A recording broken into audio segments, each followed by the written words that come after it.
Do you know how it feels when you open your bank account and see the balance like this?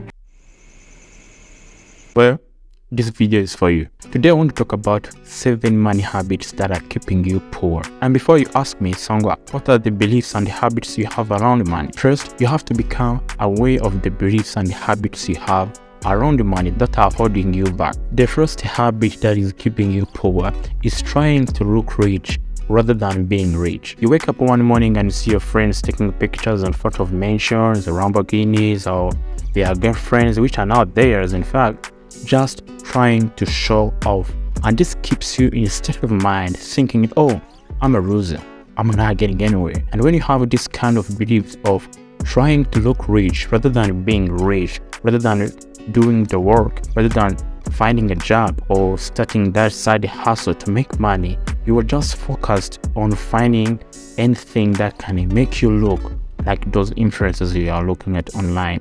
So that's the first habit you need to start. I also hate the fact that people like putting this up front when behind walls is not that much money. I remember I had a friend who had a 150 Mustang, and he was living paycheck by paycheck. He was barely paying bills, and he wouldn't sell his Mustang because he wanted people to look him as a rich person rather than selling that car. Or maybe he had his reasons, but get what I mean. The only way to go around this is to completely understand that you are fearful of people's judgments. But it's okay to be afraid, but you don't need to act in accordance of fear, because also me, I had fear, but I don't act upon it.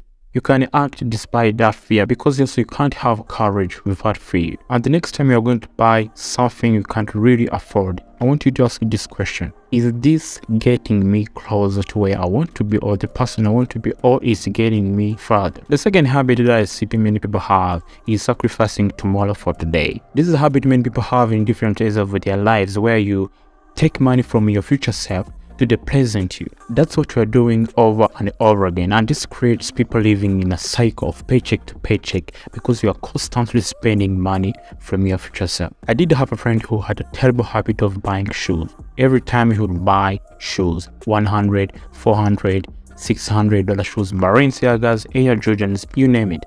But at the end of the day, he was constantly asking me for money, and I was always getting tired of it. And that's how brain works. You're going to find more things to spend your money on, and the only way to survive this is by mastering impulse control. We are always going to have two parts of our brain, the logical one and the emotional one. And always when you buy things based on emotion you have, oh, that's a nice shoe, that's a nice wallet, oh, that's a nice laptop, you're always going to buy things which you're not supposed to buy because you're buying based on emotion. Desire does not equate to decisions. Just because you want something doesn't mean you should do anything about it. So you need to take massive action against this kind of behavior if you need to really change your life. The third bad money habit that I see many people have is avoiding measuring money. I have some friends of mine who are afraid of checking their bank account because they're afraid of the amount they are going to find there, so they avoid it. This is the same as those people who are afraid of wasting themselves because they don't want to see how much they waste, because maybe it's embarrassing to them. It makes them feel bad. There is so much judgment that comes with it every time we avoid something. We train our brain that is not safe, and because it's not safe, the brain labels it as something which is not safe, of course,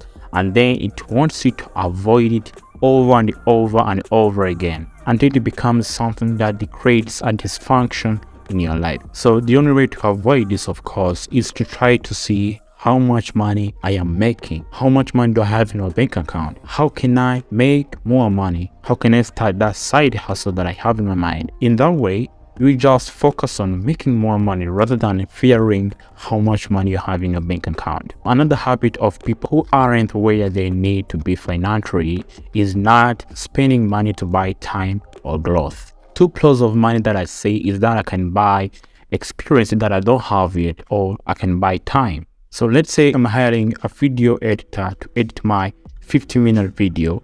It will take me 5 hours to edit that video, but I'm buying experience. People who don't have a lot of money think differently. They think, how can I get this experience and so that I can never spend this money ever again? That's a fundamental shift that has to change. Money is a tool to accumulate education, experience, time, resources that cannot be replenished while money can. Another habit that I see many people have is being comfortable with making what you are. I know many people who make 50,000, 60, 70, 100 or 200 grand, but they are comfortable staying that zone. And when you stay in that comfortable zone, you're not going to think outside the box or think, what can I do to make more money? Because you're always going to keep hanging out with those friends which are making the same money. You're not going to elevate in your life. So when you're comfortable making the same money, you're not going to strive to make more money. So that's a fundamental shift that has to change. I have also been in this situation over and over again, but when I started changing my routines, started changing the people who I hang out with, started hanging out with rich people, running new skills. I know it sounds crazy, but my life changed. I have now changed. I strive to make more money, making new side hustle, implementing new strategies in my business. Because always when you feel like you are making less money, you always strive to make more money, and your life can change. I want you to think about this. How would an extra $10,000 a month change your life? I need you to think about that. Another habit that I see many people have is avoiding debt. I see many people ignoring debt, like they have this much money or a new gig or a new commission, and they're like, oh, I'm going to buy this house or I'm going to buy this car on debt. But I'm just like, hey Kevin, you told me I was going to do this or you was going to start this business, but they are going in debt. So even if when they get paid, they don't go and pay their debts, and they are always in that cycle of having a debt in their bank account. And this makes them have less money over and over again. It's crazy, like you get like 20,000, you also have a debt of 20,000. Instead of paying the debt, you're just going to use that money.